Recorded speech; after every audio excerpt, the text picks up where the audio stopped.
నమస్కారం news 9 TV తెలుగుకి స్వాగతం. శాసన మండలిలో హైడ్రామా. ఆంధ్రప్రదేశ్ రాజకీయాల్లో మంటలు రేగుతున్నాయి. చట్టసభలు సాక్షిగా మునుపెన్నడూ లేని విధంగా ఒక హైడ్రామా నడుస్తుంది. శాసన మండలి చైర్మన్ ఛాంబర్ ముందు వైసీపీ సభ్యులు భీకరమైన ధర్నాకు దిగారు. కేవలం నిరసన మాత్రమే కాదు, ఇది ఒక రాజకీయ యుద్ధంగా మారుతుంది. అసలు ఏం జరిగింది? ఎందుకు ఈ స్థాయిలో వైసీపీ ఎమ్మెల్సీలు రగిలిపోతున్నారు? కారణం ఒక్కటే, సీసీటీవీ ఫుటేజ్. పోడియం వద్ద జరిగిన అసలు వాస్తవాలేంటో బయట పెట్టాలని, వెంటనే ఈ ఫుటేజ్ ని తమకు అప్పగించాలని వైసీపీ సభ్యులు చైర్మన్ ఛాంబర్ ను ముట్టడించారు. ప్రభుత్వం ద్వంద్వ వైఖరి నశించాలి అంటూ వారు చేస్తున్న నినాదాలతో మండలి ప్రాంగణం దద్దరిల్లిపోతుంది. గత సమావేశాల్లో లేదా చర్చల సమయంలో పోడియం వద్ద అసలు ఏం జరిగిందనే దానిపై ఇరు పక్షాల మధ్య తీవ్ర వాగ్వాదం నడుస్తుంది. సభలో అధికార పక్షం తప్పుడు ప్రచారం చేస్తుందని, వాస్తవాలు బయటపడాలంటే కెమెరా రికార్డింగ్స్ కావాలని వైసీపీ పట్టుబడుతుంది. ప్రభుత్వం కావాలనే ఫుటేజ్ ని దాస్తుందని, విపక్ష గొంతు నొక్కుతుందని ఎమ్మెల్సీలు మండిపడుతున్నారు.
చూస్తుంటే ఇది కేవలం ఒక డిమాండ్ లాగా లేదు. సభాపతి ఛాంబర్ ముందే బైఠాయించడం అంటే పరిస్థితి ఎంత తీవ్రంగా ఉందో మనం అర్థం చేసుకోవచ్చు.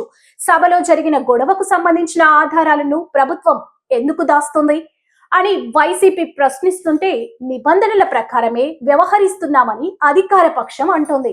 ఇక్కడ అసలు ట్విస్ట్ ఏంటంటే, ఈ సీసీ ఫుటేజ్ గనక బయటకొస్తే ఎవరి అసలు స్వరూపం బయటపడుతుంది? ప్రభుత్వం భయపడుతోందా, లేక వైసీపీ కావాలనే ఇష్యూని డైవర్ట్ చేస్తుందా అనే చర్చ ఇప్పుడు రాజకీయ వర్గాల్లో హాట్ టాపిక్ గా మారింది. ఛాంబర్ బైఠాయించిన ఎమ్మెల్సీలు ఫుటేజ్ ఇచ్చే వరకు కదిలేదే లేదని భీష్మించి కూర్చున్నారు. శాసన మండలిలో ఈ ప్రతిష్టంభన ఎక్కడికి దారి తీస్తుంది? చైర్మన్ ఈ డిమాండ్ కు తలొగ్గుతారా, లేక మార్షల్స్ ని రంగంలోకి దించి నిరసనను అణచివేస్తారా? ఇవన్నీ ఇప్పుడు సంచలనంగా మారాయి. ఏదేమైనా ఏపీ శాసన మండలి చరిత్రలో ఇదొక బ్లాక్ డే గా నిలిచిపోతుంది అనడంలో సందేహమే లేదు. వార్తల్లోని మరిన్ని అప్డేట్స్ కోసం చూస్తూనే ఉండండి న్యూస్ 9 టీవీ తెలుగు. జై హింద్.